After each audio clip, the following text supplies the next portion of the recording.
Media के मित्र जरा set करके बैठ जाए वहीं सीटों पर, तो पीछे विद्यार्थियों का चेहरा दिखाई पड़े जरा।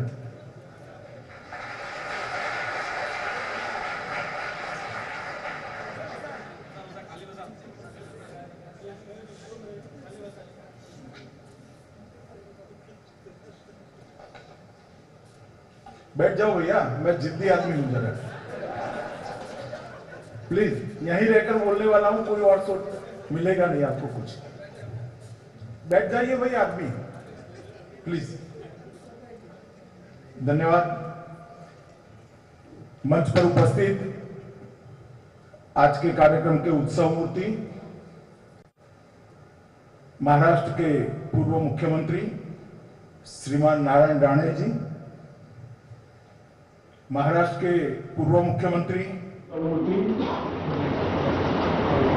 महाराष्ट्र के पूर्व मुख्यमंत्री श्रीमान नारायण राणे जी, महाराष्ट्र के पूर्व मुख्यमंत्री और प्रतिपक्ष के नेता भारतीय जनता पार्टी के महाराष्ट्र भारतीय जनता पार्टी के अध्यक्ष और मेरे मित्र चंद्रकांत दादा पाटिल जी,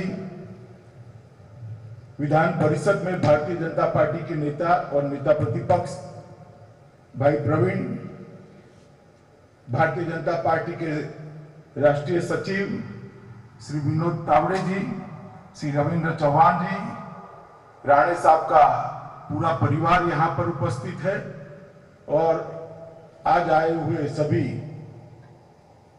इस क्षेत्र के गणमान्य देवियों सज्जनों और प्यारे विद्यार्थी भाइयों और बहनों, आप सभी को नमस्कार। सबसे पहले तो मैं इस भूमि पर पैर रखकर, इस मिट्टी को छूकर एक बहुत बड़ी चेतना की प्राप्ति हमेशा से करता हूं, क्योंकि यही भूमि है जिसने पूरे देश को स्वदेश और स्वधर्म के लिए जान देने का संस्कार और जान देने का जज्बा है। जब मुगलों का शासन था, औरंगजेब का शासन था, चहु और घोर अंधेर रात्रि दिख पड़ती थी, कहीं पर तनिक मात्र भी प्रकाश की चिन्ह दिखाई पड़ता था। उस वक्त शिवाजी महाराज ने, एक युवा बालक जैसे शिवाजी महाराज ने स्वराज की बात कर पूरे देश के अंदर चेतना जागरूक करने का काम किया। वहां से चली हुई यात्रा आज मोदी जी के नेतृत्व में भारतवर्ष को विश्व गुरु बनाने तक पहुंची। उन्होंने जो इतने अल्प कालखंड के अंदर अनेक प्रकार के साहस किए, मुगलों की जमी हुई सत्ता को हिलाकर रख दिया और अंततोगत्वा हिंदवी स्वराज की स्थापना की। अपने जीवन के अंदर, एक ही जीवन में इतने सारे साहस और पराक्रम किए कि शायद ही कोई व्यक्ति कर पाए। अपनी जान की बाजी लगाकर, जान को हथेली में रखकर हमेशा के लिए किस प्रकार से स्वधर्म और स्वराज का झंडा आगे बढ़े, इसके लिए उन्होंने हमेशा पराक्रम करने के लिए वो प्रयत्नशील रहे। और ये जिला और स्थान इसलिए भी ऐतिहासिक है कि पूरे पश्चिम भारत में सबसे पहली भारत की नौसेना बनाने का काम शिवाजी महाराज ने इसी पवित्र भूमि में, यहां से लेकर अफ्रीका तक जो दरियाई लुटेरे माल की आवाजाही को रोकते थे, और उस वक्त अंग्रेजों ने भी, यूरोपियनों ने भी दृष्टि डालना शुरू किया था। वो दूरंदेशी व्यक्ति ने उस वक्त नाप लिया था कि नौसेना नहीं है तो देश सुरक्षित नहीं रह सकता। इतना लंबा सागर किनारा जिस देश को है उसको सुरक्षित करना चाहिए।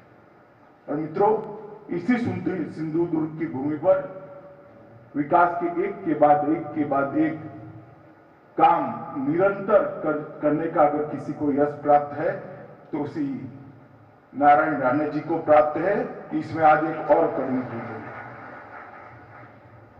नारायण राणे जी की छवि कई प्रकार से कई लोग वर्णित करते हैं, मगर मैं उनको देखता हूं कि जहां पर भी अन्याय होता है वहां अन्याय के खिलाफ खौफ रखे बगैर, डर रखे बगैर संघर्ष करने वाले व्यक्ति की है। और ये बहुत महत्वपूर्ण है सार्वजनिक जीवन में, क्योंकि जो अपने अन्याय के सामने नहीं लड़ सकता वो जनता के अन्याय के सामने कभी नहीं लड़ सकता।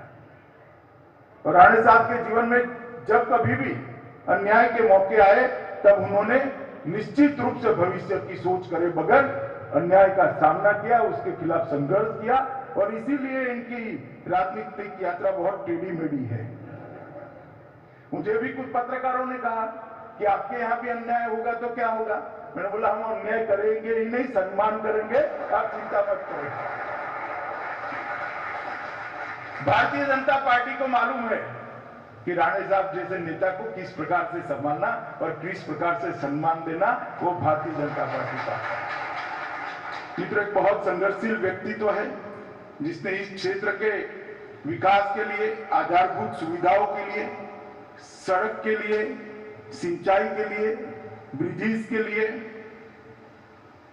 सिंचाई के बड़े बड़े प्रोजेक्ट्स के लिए, इंजीनियरिंग कॉलेज, कृषि कॉलेज, हॉर्टिकल्चर कॉलेज और अब इतने बड़े अस्पताल बनाने के बाद 150 सीटों के साथ का मेडिकल कॉलेज लाने का काम किया है, जहां से सिंधु दूर से युवा मुंबई की ओर, गोवा की ओर, कोल्हापुर की ओर और बहुत पढ़ लिख जाए तो पुणे की ओर जाता था।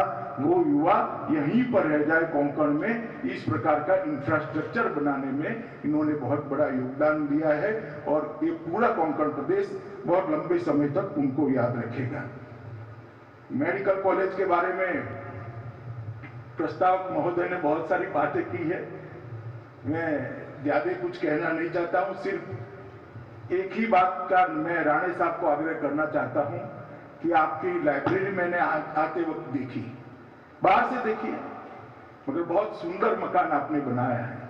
मेरा आपसे आग्रह है कि सिर्फ मेडिकल के रिलेटेड पुस्तक इसके अंदर न रखिएगा, देश का इतिहास, महाराष्ट्र का इतिहास और स्वतंत्रता संग्राम के पुस्तक भी रखिएगा, जिससे बच्चे ये समझ पाए कि आज हम यहाँ पर खड़े हैं किस प्रकार से खड़े हैं, कितनी पीढ़ियों के संघर्ष के बाद खड़े हैं, कितनी पीढ़ियों के बलिदान के बाद आज हम यहाँ पर पहुंचे हैं, ये बच्चे समझ पाए।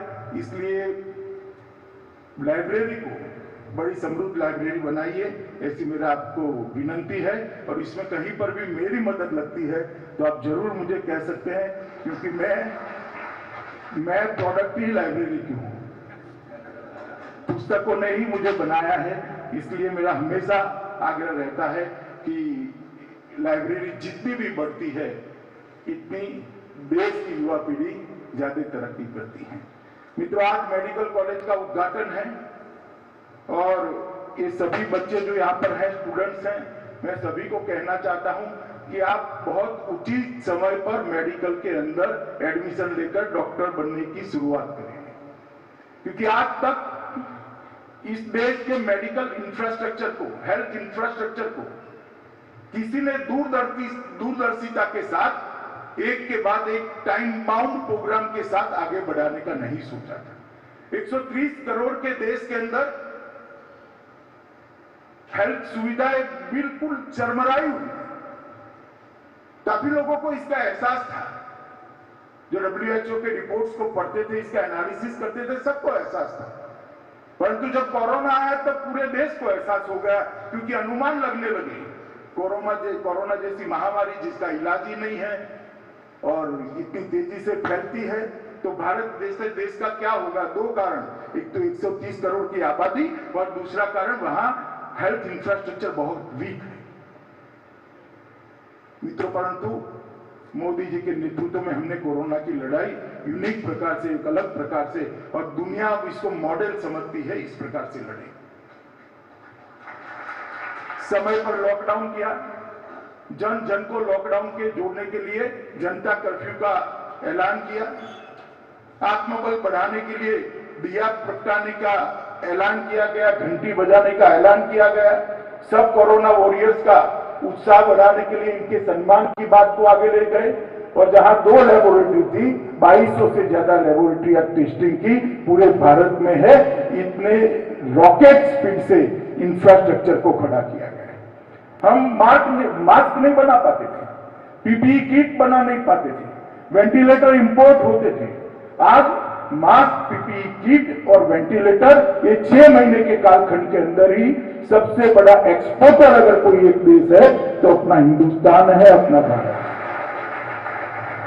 इस लड़ाई को हम बहुत अच्छे तरीके से लड़े और हमने देखा है जिनका बड़ा नाम था डेवलप कंट्री के नाम से, चाहे इंग्लैंड हो, चाहे इटली हो, चाहे अमेरिका हो, लाइनें हमने रोड पर देखी है। रोड पर इसको बॉटल में दवाइयां दी जाती थी, हमने देखा है इसको। भारत के अंदर कहीं पर भी ऐसा दृश्य नहीं हुआ। इंफ्रास्ट्रक्चर को लॉकडाउन के कालखंड में हमने मजबूत किया। लॉकडाउन से पहले महामारी को फैलते हुए रोका, इंफ्रास्ट्रक्चर को मजबूत किया। लॉकडाउन उठा, थोड़ी महामारी फैली तो उससे लड़ने के लिए हमारे डॉक्टर भी तैयार थे, हमारा मेडिकल पैरामेडिकल स्टाफ भी तैयार था और इंफ्रास्ट्रक्चर भी तैयार थी। इसका नतीजा क्या है? दुनिया भर में बड़े देशों में सबसे कम मृत्यु का दर अगर किसी देश का है तो America, Europe, England, France, Germany, Japan, Italy का नहीं है, मेरे और आपके देश भारत का है। सबसे ज्यादा रिकवरी रेट रखने वाले देशों में अगर कोई है तो भारत है। और मुझे भी कोरोना हुआ था, थोड़ा ज्यादा ही हो लगा, काफी लोगों को आनंद भी होने लगा था, परंतु मैंने उस वक्त डॉक्टरों के साथ चर्चा बहुत की और क्या करता, अस्पताल में था तो उन्होंने जो यहाँ रिसर्च पेपर तैयार करे, एक्सपेरिमेंट करे, वो एक्सपेरिमेंट को दुनिया के 170 से ज्यादा देशों ने as a line of treatment adopt किया और अपने देश के अंदर भारत की लाइन ऑफ ट्रीटमेंट को एडॉप्ट कर दुनिया की। ये लड़ाई जो हमारे डॉक्टर्स लड़े हैं, पैरामेडिकल स्टाफ लड़ा है, वो लड़ाई के लिए जितनी बधाइयां हम उनको दे वो कम है। वो लोग बधाई के पात्र हैं।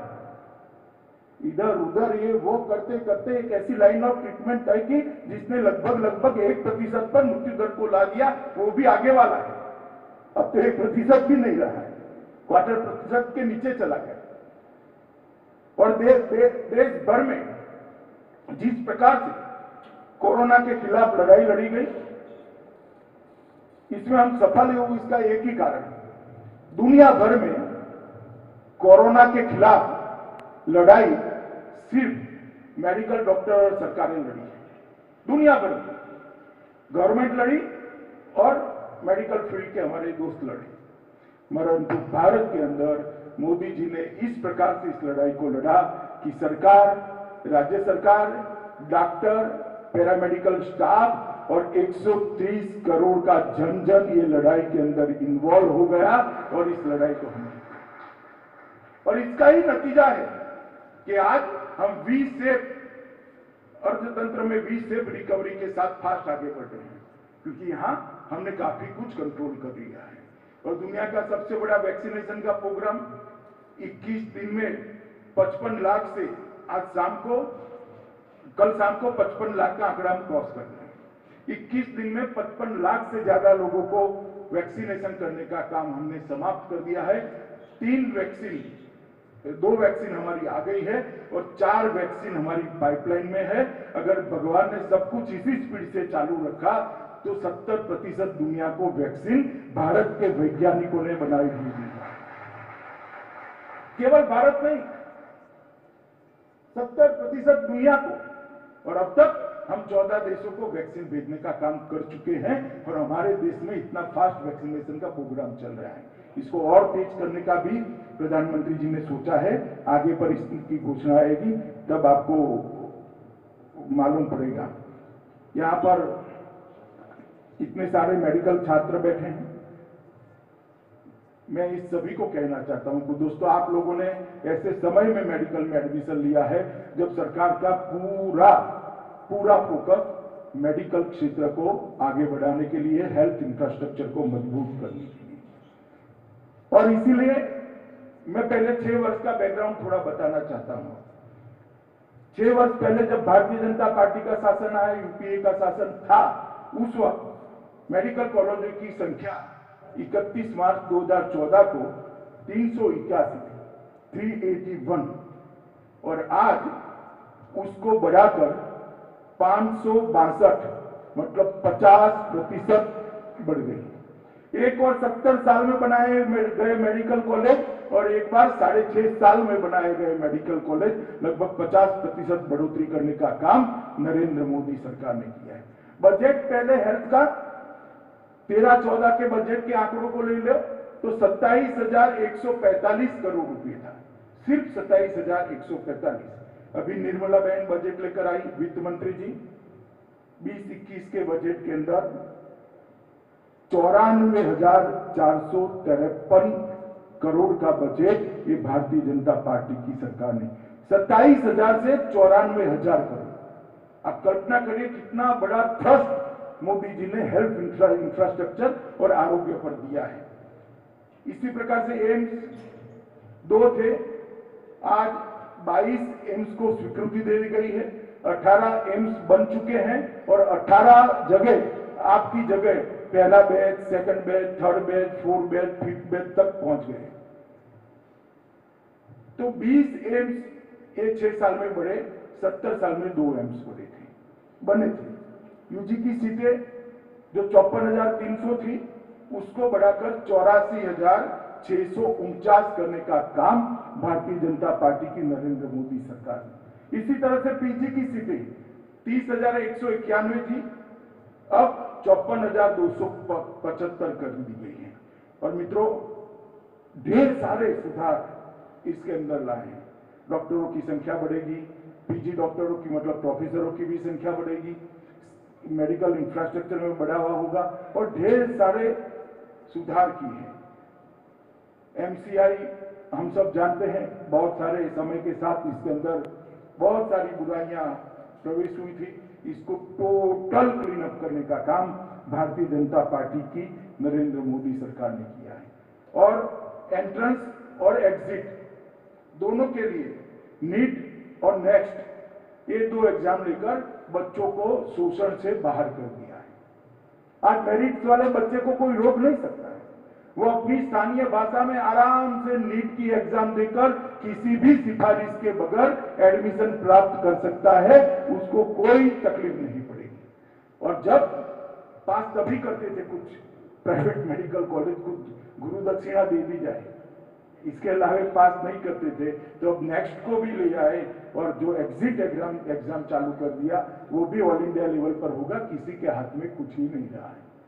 इस प्रकार की पारदर्शिता इस क्षेत्र के अंदर लाने का काम भारतीय जनता पार्टी की मोदी सरकार ने किया है। मित्रों, ढेर सारी चीजें हैं, मैं इतना ज्यादा बताना भी नहीं चाहता, परंतु मैंने जो अभी कहा बजट वो 27,000 से बढ़कर 54,000 तक बजट बना। अब इसके 2.5 गुना बजट 137%, 1.5 गुना बजट, लगभग 1.5 गुना, 1.25 गुना बजट बढ़ाकर इस बजट के अंदर और इसके अंदर बढ़ोतरी करने का काम ये भारतीय जनता पार्टी की सरकार ने किया है। और गांव तक कैसे स्वास्थ्य सेवाएं सुधरेगी, तो कहते थे दवा कौन अस्पताल लगाएगा, कौन इलाज कौन कराएगा, पैसा कौन खर्च करेगा, क्योंकि पेइंग कैपेसिटी ही नहीं थी। तो प्रधानमंत्री आयुष्मान भारत योजना लाकर लगभग इस देश के 60 करोड़ लोगों को 5 लाख तक का हेल्थ का पूरा खर्चा आज भारतीय जनता पार्टी की नरेंद्र मोदी सरकार। आप अगर एमडीएमएस हो जाओ, छोटे से तहसील के अंदर, जिले के अंदर आपका छोटा सा अस्पताल खोल दो, क्लिनिक खोल लो, आपको कोई तकलीफ नहीं पड़ेगी, क्योंकि 5 लाख तक का गरीब से गरीब व्यक्ति का पेमेंट भारत सरकार करने वाली है। आपको सिर्फ आयुष्मान भारत योजना के साथ आपके अस्पताल को रजिस्टर करना है। ऐसी ढेर सारी सुविधाएं भारतीय जनता पार्टी की सरकार ने उभी खड़ी की है मित्रों।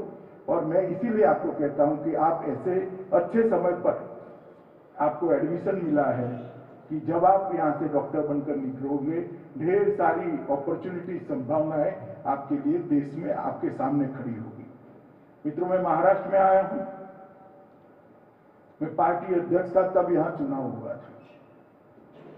देवेंद्र जी के नेतृत्व में हम चुनाव लड़े थे और इसके बाद में एक 3 व्हील वाली ऑटो रिक्शा की सरकार बन गई। एक ऐसी ऑटो रिक्शा जैसी सरकार है जिसके 3 पहिए हैं। इसमें तो कोई आपत्ति नहीं, चलो भाई चौथा पहिया नहीं है, परंतु तीनों पहिए अलग अलग दिशा में चलते हैं। एक पूर्व में चलता है, एक पश्चिम में चलता है, एक उत्तर में चलता है और दक्षिण से पीछे से कोई खींचता है। ये सरकार हर मोर्चे पर विफल गई और मैं आज महाराष्ट्र की जनता को कहने आया हूं कि आपने जो जनादेश दिया है वो पवित्र जनादेश का अनादर कर एक पवित्र गठबंधन बनकर सत्ता की लालच के कारण यहां पर सरकार बनी। जनादेश क्या था? जनादेश था मोदी जी और देवेंद्र जी के नेतृत्व में यहां भारतीय जनता पार्टी और शिवसेना की सरकार, जो कहते हैं कि हमने वादा तोड़ा है। मैं इनको याद कराना चाहता हूं, भैया हम तो वादे पर खड़े रहने वाले लोग हैं। इस प्रकार के सफेद झूठ नहीं बोलते। बिहार में देवेंद्र जी इंचार्ज थे, हम चुनाव लड़े। बिहार में नीतीश जी हमसे ज्यादा सीटें लड़ते थे। हमारा वादा था कि एनडीए की सरकार बनती है तो नीतीश जी मुख्यमंत्री बनेंगे। हुआ ऐसा कि हमारी सीटें ज्यादा ही, उनकी सीटें कम आई। नीतीश जी ने राजनीति के हिसाब से कह भी दिया कि आप भाजपा का मुख्यमंत्री बनाइए, आपका अधिकार है क्योंकि आपके एमएलए ज्यादा चुनकर आए। परंतु भारतीय जनता पार्टी के नेतृत्व ने निर्णय किया, प्रधानमंत्री जी ने निर्णय किया कि भारतीय जनता पार्टी वादे से नहीं मुकरती है और आज नीतीश कुमार जी बिहार के मुख्यमंत्री। और ये कहते हैं हमें एक कमरे में वादा दिया था और मैंने वादा दिया था। मैं कभी कुछ कमरे में नहीं करता, डंके की चोट पर सार्वजनिक रूप से करता। कभी मैंने कमरे की पॉलिटिक्स नहीं की। मैं जनता के बीच में रहने वाला व्यक्ति हूं और नहीं डरता किसी से। जो होता है वो सबके बीच में धड़ल्ले के साथ मैं बोलता हूं। और मैं फिर से कहने आया हूं कि ऐसा कोई वादा नहीं किया था। चलो मान लो वादा किया था, तो उद्धव जी आपकी सभी प्रत्याशियों के बैनर पर आपसे 2.5 गुना बड़ा फोटो नरेंद्र मोदी का लटका कर आप प्रचार करते थे। मोदी जी के नाम पर वोट मांगते थे। मेरे साथ आपकी रैली हुई, मोदी जी के साथ आपकी रैली हुई। हर जगह हमने कहा कि एनडीए की सरकार बनाइए, देवेंद्र फडणवीस हमारे नेता है, वो मुख्यमंत्री बनेंगे। क्यों नहीं बोले भैया? उस वक्त क्यों नहीं बोले? परंतु मित्रों, ना कोई ऐसा वादा था, न ऐसी बात हुई थी। सत्ता के मोह के अंदर बाला साहब ठाकरे के सारे सिद्धांतों को तापी नदी में डालकर इस सत्ता पर बैठ गए।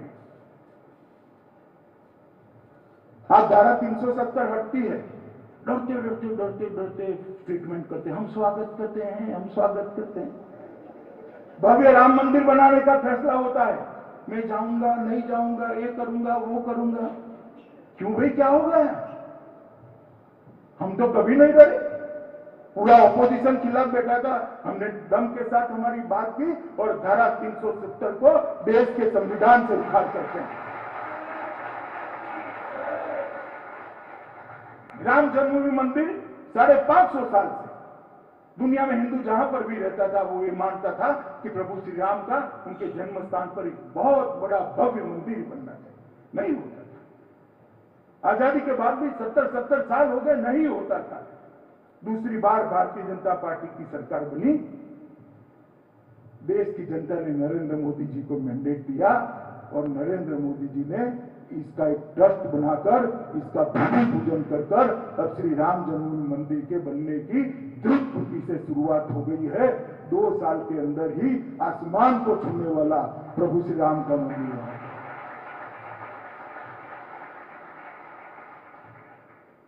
भारतीय जनता पार्टी सिद्धांतों के लिए राजनीति में आई है, राजनीति के लिए सिद्धांत नहीं बनाती है। और मैं शिवसेना के मित्रों को कहना चाहता हूं कि आपने सिद्धांतों के लिए आप राजनीति में नहीं आए हो, बाला साहब चले गए, आप राजनीति के लिए सिद्धांत को तोड़ते मरोड़ते हो, मगर महाराष्ट्र की जनता आपको बहुत अच्छे तरीके से जानती है। और इसीलिए अभी पंचायत का चुनाव हुआ, हमने उसमें भी कुछ छिपा कर नहीं करा। भारतीय जनता पार्टी समर्थित पैनल कर चुनाव लड़े और लगभग 75 से 80% के आसपास भारतीय जनता पार्टी के हमारे कार्यकर्ताओं को महाराष्ट्र की जनता ने मैंडेट दिया है।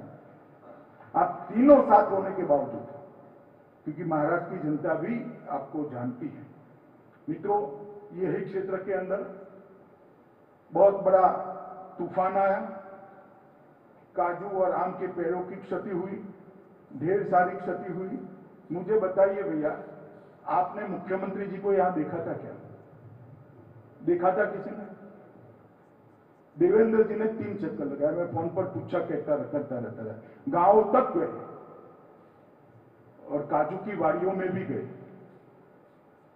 क्यों भाई? दायित्व नहीं है? दायित्व है, मगर वो बैठे हैं कि साकर कारखानों को पॉलिटिकली कैसे विक्टिमाइज किया जाए। मैं आज भी कहना चाहता हूं महाराष्ट्र सरकार को, कोऑपरेटिव सेक्टर ढेर सारे किसानों के लिए एक बहुत बड़ा इनकी उपज को बेचने का साधन है। आप उसको पॉलिटिसाइज मत करिए। जो भारतीय जनता पार्टी के कार्यकर्ता हैं, उनके साकर कारखानों को एक के बाद एक आप लक्ष्य बनाते हो और क्या समझते हो कि भारतीय जनता पार्टी के कार्यकर्ता डर जाएंगे? ना, डरेंगे नहीं। डंके की चोट पर आपके सामने लड़ाई लड़कर किसानों की सेवा करेंगे। और ये स्वप्न पालिए भी मत पालिए स्वप्न। हमारे कार्यकर्ता डरेंगे नहीं। और मैं तो आपको इतना ही कहना चाहता हूं कि हम आपके रास्ते पर नहीं चलेंगे, मगर हम आपके रास्ते पर, देवेंद्र भाई जब मुख्यमंत्री थे चले होते तो आपकी पार्टी का अस्तित्व भी न होता। मगर हम चलना नहीं चाहते, ये रास्ता हमें अभिप्रेत नहीं है। हम जन कल्याण के मार्ग पर चलते हैं, हम अंत्योदय के मार्ग पर चलते हैं, हम राष्ट्रभक्ति के मार्ग पर चलते हैं, हम राष्ट्र कल्याण के मार्ग पर चलते हैं, और यही सच्चा रास्ता है।